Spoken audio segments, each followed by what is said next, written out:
Olá, nono ano. Bora estudar em casa, aula de português, estudo do poema, versificação. Nós vamos estudar hoje vários tópicos sobre a estrutura do nosso poema. Primeiro vamos falar sobre poesia e poema. Parece a mesma coisa essas duas palavras, mas muitas vezes é usado de forma errônea. Poesia é uma linguagem de conteúdo poético, é um jeito mais sentimental de se expressar artisticamente. É um conceito subjetivo. Não é uma linguagem objetiva ou palpável.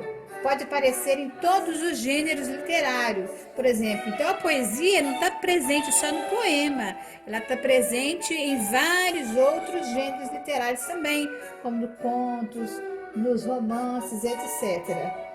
A poesia se refere ao conteúdo e o poema ele faz referência ao formato, aquele formato que vocês conhecem de linhas, de versos, de estrofes divididos. Isso então, o poema é um gênero literário, é o formato, certo?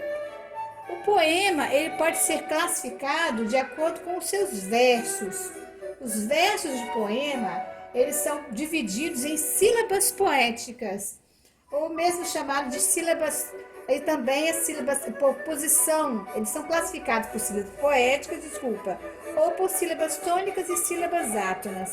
As sílabas tônicas são as sílabas mais fortes, as sílabas átonas são as mais fracas.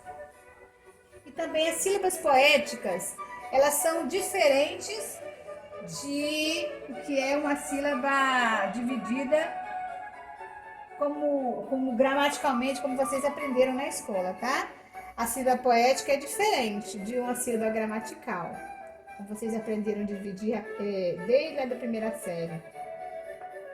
A sílaba poética, a divisão em sílabas poéticas é chamada de escansão, ou também de leitura métrica, divisão métrica de cada verso. Esse é um termo um pouco técnico, mas que a gente precisa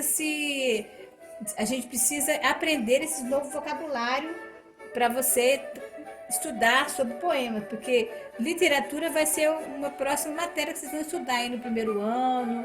Lá no primeiro ano, logo vocês já vão começar a ver literatura. Então é bom a gente já dar uma pincelada nesses assuntos, tá? As sílabas poéticas não são sílabas gramaticais, como eu já falei.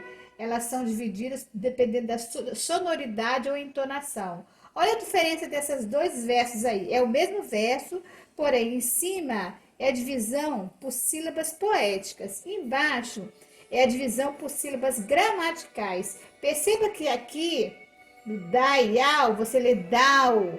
Então aqui é contado uma sílaba só. Então a primeira leitura fica: querida ao pé do leito derradeiro. E a contação também dessas sílabas vai até a penúltima sílaba do verso. E aqui são as sílabas gramaticais dos eixos que vocês já sabem mesmo normalmente. Então, é muita diferença de uma coisa para outra, certo? E as sílabas poéticas é chamada de escansão e de leitura métrica também. A classificação dos versos do poema são classificados por tradicionais ou livres. As tradicionais, elas são classificadas, os versos do poema são classificados como tradicionais, dependendo do número de sílabas poéticas ou do metro, como a gente pode dizer assim também. Ou também ela depende do ritmo. O ritmo vai depender das sílabas fortes e as sílabas fracas.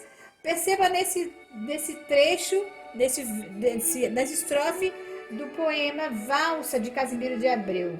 Tu ontem na dança que cansa voavas com as faces em rosas formosas de vivo lascivo carmim. Perceba então que tem o mesmo número de sílabas e o mesmo ritmo do poema, desses versos, certo? E os poemas com versos livres? Os versos livres, como vocês já estão vendo, livres, ele não tem a mesma métrica, não tem o mesmo número, né, de sílabas poéticas e também não tem o mesmo ritmo. Ou às vezes pode ter só uma coisa ou só outra. Então é chamado de poemas livres.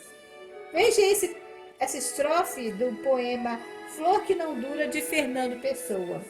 Flor que não dura, mais que a sombra do momento. Tua frescura persiste no meu pensamento. Não te perdi no que sou, só nunca mais, ó flor que te vi. Então é um trecho do poema que vocês viram aí, como mostra exemplo de poemas livres. Nós já estamos chegando no final da nossa aula. Essa aula é uma aula bem teórica, mas que nós precisamos aprender também, certo? Então, se você gostou dessa aula, eu espero que você tenha gostado bastante, tenha aprendido muito.